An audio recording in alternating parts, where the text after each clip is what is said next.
Halløjsa og velkommen til det nye år, og også til det her afsnit. Jeg hedder Lærke Juhl, og det er mig, du sidder og lytter til. Jeg er stifter af det her, jeg kalder Instagram-forløbet. Og Instagram-forløbet, jamen det er egentlig det, du sidder og lytter, ser, læser med på lige nu. Du læser nok ikke, hvis du lytter med her. Men jeg vil bare lige skynde mig at sige, at formatet er både lavet som podcast, som YouTube og som blogindlæg. Så du kan altså finde det der, hvor du ser, lytter og læser, hvad du helst vil. Du skal bare søge Instagram-forløbet eller SoMe Lærke Juhl. Så vil du altså finde min hjemmeside, hvor du kan finde det som blogindlæg. Du kan finde mig på YouTube, eller du kan også høre podcast, der hvor du lytter til dine podcast. I dagens afsnit, der skal vi altså snakke om din nye strategi i 2026. Og det er fordi, jeg kan godt lide, hver gang vi kommer ind i et nyt år, jamen at vi så lige revurderer vores strategi. Og det er også fordi, at Instagram, det er simpelthen sådan en ting, der hele tiden laver nye ændringer. Du har nok oplevet det selv, at det, der var virket sidste år, eller det, der virkede for 2 år siden, det ikke virker mere. Det kan være, at du har været inde i en god stime, og så har oplevet, at det lige pludselig ikke virker mere. Og så videre. Det er derfor, det er så vigtigt, at man på Instagram hele tiden holder sig opdateret med, hvad er det egentlig lige præcis, der sker. Nå, som sagt, Lærke Juhl her, og jeg er igen stifter af det her, jeg kalder Instagram-forløbet. De her afsnit her, de er ment som tryllestøv til dig, til at give dig noget inspiration til, hvad skal du egentlig gribe fat i. Men det er bare for at sige, det er lidt tryllestøv. Det er ikke magiske midler, jeg kan give dig her. Desværre. Det er altså forbeholdt mine betalende kursister, fordi jeg har nemlig også det, jeg kalder Instagram-forløbet, som er mit mentorforløb. Så det her, det er altså en lille bid, hvor mit mentorforløb, Instagram-forløbet, er altså til dig, der ved, at du skal have opbygget, jamen det kan være vejen til dine kunder via Instagram, eller vejen til dit publikum, hvis du har en personlig profil, og du gerne vil lave betalte samarbejder, eller UGC-indhold, eller SoMe Management, eller hvad nu det nu kunne være. Så det er bare for at sige, at de her afsnit her, du skal nok få en masse brugbart ud af dem, og jeg har oplevet rigtig mange, der faktisk har fået resultater ud af de her afsnit. Men er du klar til at give din skalle, så tag endelig fat i mig. Som sagt i dag, der skal vi snakke om din nye strategi i 2026. Og det kan være, at du sidder og tænker, hvorfor fisen skal jeg det? Jeg har en strategi, der virker fint, og så videre. Hvorfor er det overhovedet vigtigt for mig? Og det er det som sagt, fordi Instagram, det hele tiden ændrer sig. Instagram, det er lidt ligesom den der medarbejder, der altid rykker rundt på tingene. Så kan du aldrig finde nogle af de ting, der ligger på arbejde. Det kan også være, at du har en kæreste. Jeg er i hvert fald kæresten hjemme hos os, der hele tiden rykker rundt på tingene. Og så kan min kæreste aldrig finde det, fordi jeg lige har rykket rundt, fordi jeg synes, det er smartere der. Instagram er lidt det samme. Deres strategi, den ændrer sig hele tiden. Derved så er der også hele tiden noget nyt, du skal være opdateret på. Og jeg har snakket om det før, og det der sker, hvis det er, du ikke, hvad skal man sige, hvis man bliver ved med at bruge enten de gamle mekanismer fra Instagram, eller det kan være, at du er ny og prøver i øst og vest, jamen det er, at du faktisk kan skade din Instagram-profil mere, end det gavner. Og det er ikke for at sige, at jeg er stadig tilhænger af, at man skal teste af, og man må godt forsøge løs og så videre. Det er bare for at sige, at alt det, du putter ind i Instagram, det er med til at påvirke, hvordan Instagram tænker om dig. Og jeg har før snakket om den her algoritme, der er på Instagram. Det er en maskine, og den her maskine, hver eneste gang du gør noget på Instagram, så drejer du nogle skruer i den her maskine, som så er med til at påvirke maskinen. Så det er bare for at sige, sidder du fast i en gammel strategi, der ikke virker, så er du med til at skrue på den her maskine. Forsøger du i øst og vest, så er du med til at skrue på den her maskine. Og Instagram har selv ved at sige, at der går 1 til 2 måneder, for de forstår en ny ændring, for at den her maskine forstår en ny ændring. Det vil altså sige, skruer du bare en lille bit smule, prøver du bare en lille bit smule noget forkert, jamen så går der 1 til 2 måneder, for at du kan se resultatet af det. Og inden der, jamen der kan du allerede begynde at skrue på en anden måde, og så og så videre, og så videre, og så videre, og lige pludselig, jamen så er du nået op på 1 til 2 år, hvor du faktisk ikke har fået de resultater, du ønskede. Det er også derfor, jeg oplever, at rigtig mange kommer til mig og siger, jamen Lærke, nu har jeg været på Instagram i 1-2 år. Jeg opgiver, fordi uanset hvad jeg gør, så vil den ikke arbejde sammen med mig. Det er simpelthen fordi, at den måde, du skruer på, ikke er godt for maskinen. Du skruer bare meget mere mod, at den ryster. Jeg har ikke en disse forstand på maskiner, hvis man kan høre det. Andet end den her Instagram selvfølgelig. Men at man simpelthen skruer de her skruer mere og mere løs. Derfor er det så vigtigt, at vi 1. kigger ind i, hvad er egentlig aktuelt, og 2. også at du forstyrrer, og du bliver klar over, hvilken strategi, der egentlig er god at have. Hvilken strategi, man egentlig bør følge. Så i afsnittet her, der kommer jeg først til at snakke om, hvad trender egentlig, hvad skal du være opmærksom på, når du laver indhold. Og så dernæst kommer jeg lige til at vende det, jeg kalder 3-trinsstrategien. Du har måske hørt mig snakke om den før, hvis du har lyttet til de andre afsnit, men simpelthen den strategi, man bør opbygge sin profil efter. Hvis du spørger mig, rettere sagt, den her strategi, der sætter vi struktur på, hvordan du skaber et univers på Instagram, en relation. Så alt det her, der bliver fluffy, at du skal lave værdifuldt indhold, du skal skabe en relation og bla bla bla, det sætter vi ned i struktur, i bokser, i kasser, i modeller. Vi skærer det ud i pap. Lad os starte med, hvad trender egentlig på Instagram lige nu. Jamen, det allerførste, det er, at autentisk indhold boomer stadigvæk. Jeg har snakket om det, jeg snakkede om sidste år, men de der perfekte billeder, hvor det hele skal se godt ud og så videre, videoer taget med professionelle kameraer og så videre, det er rigtig meget på vej ud, og nu skal det være autentisk. Man skal kunne mærke, at du ligesom har taget det i nuet. Man skal kunne mærke, at det er dig, der filmer og så videre. Jeg tror, det kommer af, at vi er blevet boomet med annoncer. Vi er blevet boomet med det her perfekte indhold. Nu vil vi gerne væk fra det. Der er ikke nogen, der kan lide at blive solgt til, og derfor så, når vi føler, at vi ser en annonce, så er vi hurtigt videre. Og det er selvom du selv har lavet det, og det ikke er en annonce og så videre. Så det, jeg vil anbefale dig at tænke i, det er at tage dit indhold på telefonen. At der godt må være stavefejl, for så kan man se, at det ikke er AI. Der må godt være lidt redigeringsvanskeligheder her og der, og så videre. Simpelthen, at man ikke behøver at være perfekt, men det uperfekte, det faktisk er det, der er med til at skabe noget autentisk. Det vil jeg virkelig anbefale dig at tænke i her i 2026. Og jeg selv er for eksempel, jamen jeg er begyndt at lade være, når jeg skriver en tekst, så er jeg begyndt at lade være at putte den ind i ChatGPT, for at få den til at ændre stavefejl. Jeg er simpelthen begyndt bare at smide teksterne op med stavefejl, fordi så kan man se, det er mig, der har skrevet dem, det er faktisk mig, der har lavet dem. Når jeg filmer videoer, så er jeg også begyndt at gøre det på min telefon. Når jeg redigerer videoer, er jeg også begyndt at gøre det, således at det ser alt for godt ud. Det må stadigvæk godt se godt ud, men ikke alt for godt ud. Og det er simpelthen for at gøre det mere og mere autentisk, så det kan du lige så vel kopiere.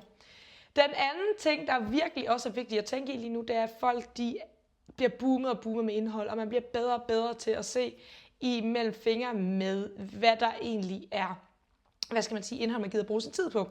Så jeg har skrevet nummer 2, det er aha-oplevelser. Og det er også lidt for at tage den her væk fra, at hvis du nu deler gode råd, så sørg for, at din gode råd er med til at skabe en eller anden form for aha-oplevelse. Hvis du deler inspirerende indhold, f.eks. tøj-outfits eller indretning, så sørg for det med til at skabe noget aha-oplevelse. Og de her aha-oplevelser, man kan stadigvæk dele det, man plejer at gøre, men det er vigtigt, at du tænker i, hvordan du formidler det, eller hvis nu du deler tips og tricks, hvordan formidler du det, så der kommer noget aha-oplevelse. En god idé her, det er simpelthen at tage egne erfaringer med, eller andet. Fordi så kan de få sådan en, nå, du gjorde det kan jeg også gøre. Altså, ja, det er selvfølgelig kort det her, jeg sidder og fortæller, at man kan dykke meget mere ned i det. Men tænk i de baner.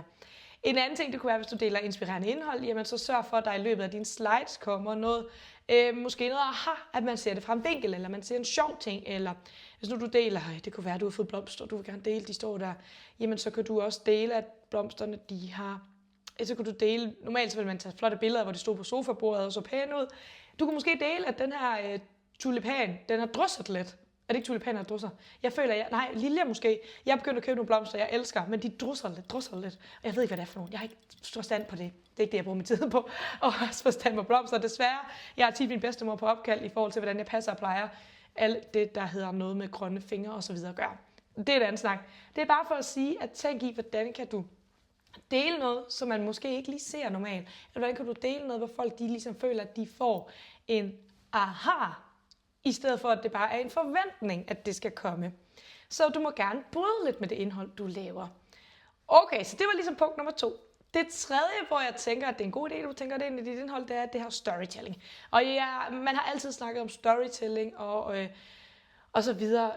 Og der er rigtig mange måder at se det her storytelling på. Der er nogen, der tror, at så skal man kun dele sin egen personlige historie. Der er nogen, der tror, at så skal man kun dele sin kursisters historie. Der er nogen, der tror, at så skal man ligesom skabe en fortælling, at man følger et menneske og ligesom et lille eventyr.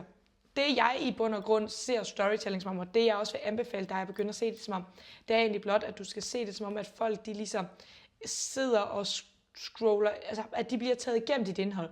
Så hvis nu de ser en reel på 20 sekunder, jamen så skal de i den her reel på 20 sekunder, der må ikke foregå det samme, der skal de på en eller anden måde blive taget igennem dit indhold.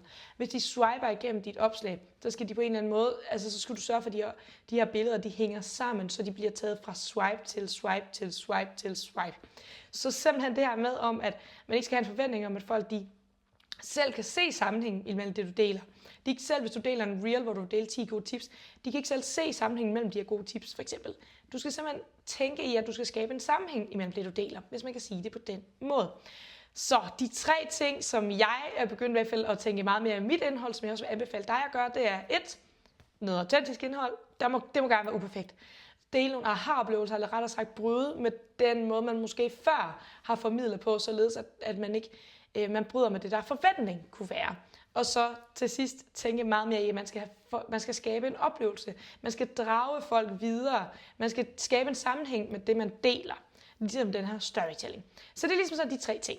Hvordan kan du så implementere det her i praksis? Og også rettere sagt, hvilken strategi skal du så have styr på? Og her der kan jeg lære det som sagt 3-trin-strategien hos mig. Det er en strategi, jeg selv har udviklet, men det er simpelthen for, at man skærer ud i pap, hvordan man skaber den her relation. Jeg lavede den selv, altså fun fact er, jeg lavede den selv, dengang jeg startede min virksomhedsprofil, fordi at jeg fik lidt følgere, lidt hister her, jeg solgte lidt hister her, men der var ikke rigtig struktur på det, jeg vidste ikke rigtig, hvad der virkede. Så lavede jeg den her strategi, fordi jeg vil gerne sætte struktur på, hvad er det egentlig, jeg skal gøre fra måned til måned, for at jeg bliver ved med at holde styr og drifte min profil, bliver ved med at få kunder osv. Så derfor lavede jeg denne her. Det allerførste trin, du ligesom skal have styr på, det er det visuelle udtryk. Du skal sørge for, at du har en profil, der tiltaler din målgruppe.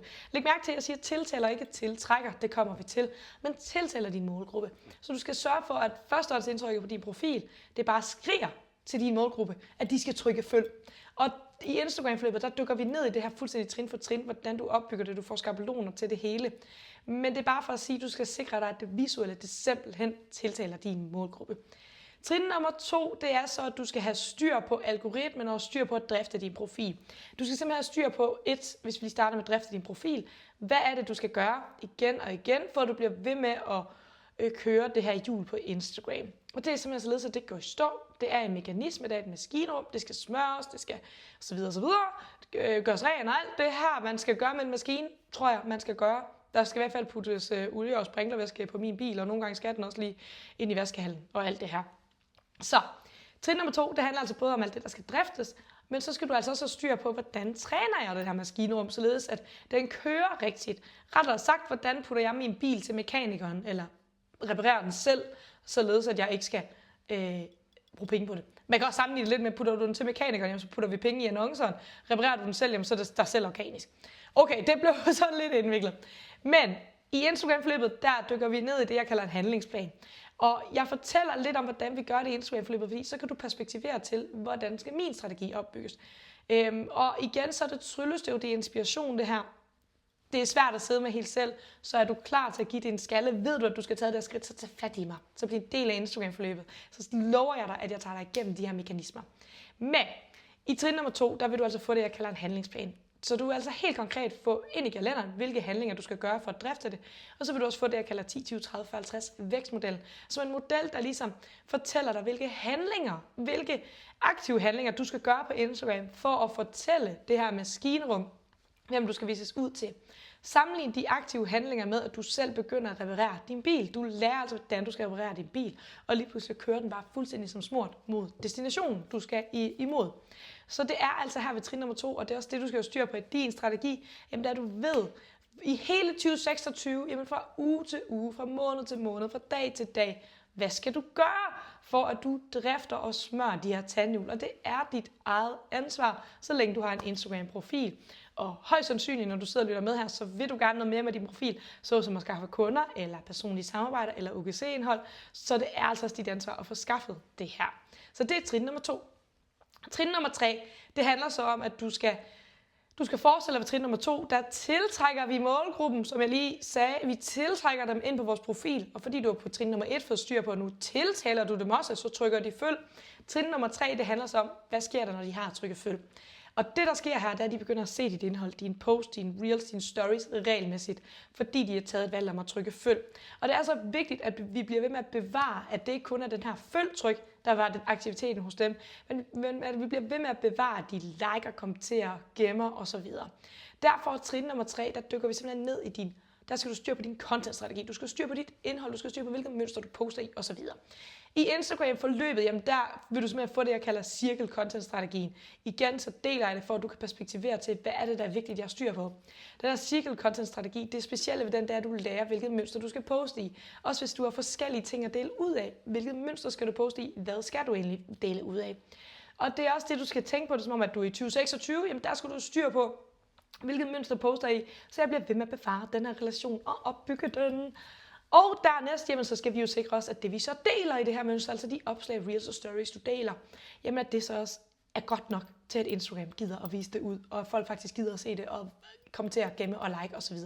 Så du vil altså også i Instagram-forløbet få det, jeg kalder HIC-modellen, som er en model, du skal opbygge dit indhold efter. Det er en skabelon, du kan finde frem, hver gang du skal lave et opslag af Real Stories, så kan du simpelthen opbygge efter den her model, og så ved du, okay, nu aktiverer jeg mine følgere i den her rækkefølge. Og det vil altså der ud i med, at du nogenlunde selv kan styre, hvilken aktivitet får jeg ind på det her opslag.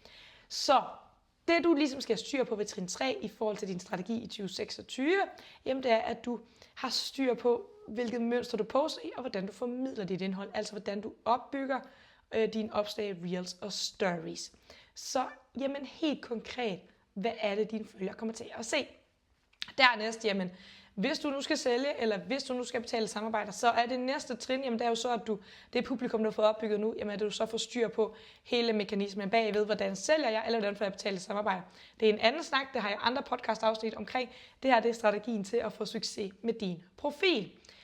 Hvis du nu sidder lige nu og tænker, det lyder bare mega godt, Lærke, det her, men igen, det er uoverskueligt, hvor jeg skal starte, og som sagt, så det her inspiration, det er et tryllestøv, måske har du prøvet hele år 2025, og der er ikke sket noget, så det er altså et tegn på, at især hvis du ved, at du skal have opbygget den profil, så det er altså et tegn på, at det ikke er nok, at du søger i øst og vest. Du mangler noget viden, det er et tegn på, at du mangler noget viden omkring, hvad der virker og ikke virker.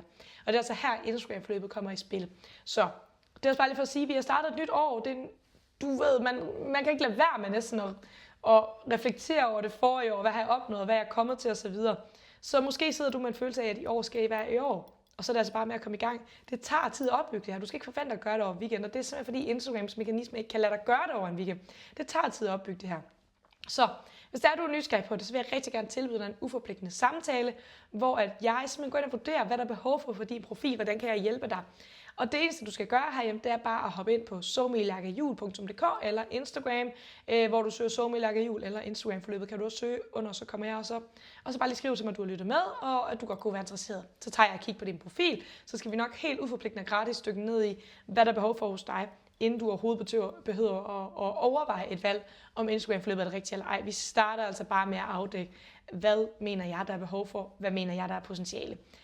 Derudover, jamen så hvis du har lyttet med indtil nu, og du kunne bruge afsnittet, som jeg håber, du kunne, så må du meget gerne dele det på din Instagram, fordi så kan jeg blive ved med at lave flere gratis afsnit til dig. Det eneste, du skal gøre, det er at tage et billede af, hvad du laver, mens du lytter med, og lige tag mig. Del det på din story, så skal jeg nok dele din story videre, så får du nemlig også min eksponering. Alle dem, der ser min story, de vil også kunne se din story. Du får altså eksponering fra mig af, men omvendt så støtter du også podcasten, så det er sådan en lille win-win situation. Så inden jeg slutter af, så vil jeg også bare lige opsummere, hvad er det egentlig så, du skal tænke i 2026. Jamen så skal du huske at forstå, at den her algoritme, den ændrer sig. Så det var bare lige for at slå det fast, det er derfor vi snakker om det. Og så kommer jeg til de 3 ting, jeg vil anbefale dig at tænke ind i din Instagram-profil. 1. Det autentiske indhold. Husk, der må godt være plads til fejl, det uperfekte er det nye perfekte. Og det her, det var det også i 2025, men det er virkelig vigtigt for mig at påpege, at vi går meget mere i den retning i takt med ChatGPT og så videre og så videre. Nummer 2, skab nogle aha-oplevelser. Bryd med forventningen. Nummer 3, endnu mere storytelling, og tænk meget mere storytelling som om, at det er, at du skal drage folk igennem dit indhold. Det er dit ansvar, at du får dem til at swipe. Det er dit ansvar, at du fastholder dem i en reel. Og så lad være med at forvente, at de bare ved, hvad du snakker om. Du må gerne skære den her sammenhæng imellem opslagene, imellem dine slides og så videre ud i pap. Og så husk på de her 3 trin, når du skal i gang med din strategi. Trin 1, får du styr på det visuelle. Trin 2, får styr på, hvordan du drifter din profil, og hvordan du træner din profil. Og trin 3, får styr på dit content, således du poster i det rigtige mønster og formidler på den rigtige måde. Og så var det, jeg havde for i dag. Så tusind tak, fordi du lyttede med, og good luck med Instagram her i 2026. Moin!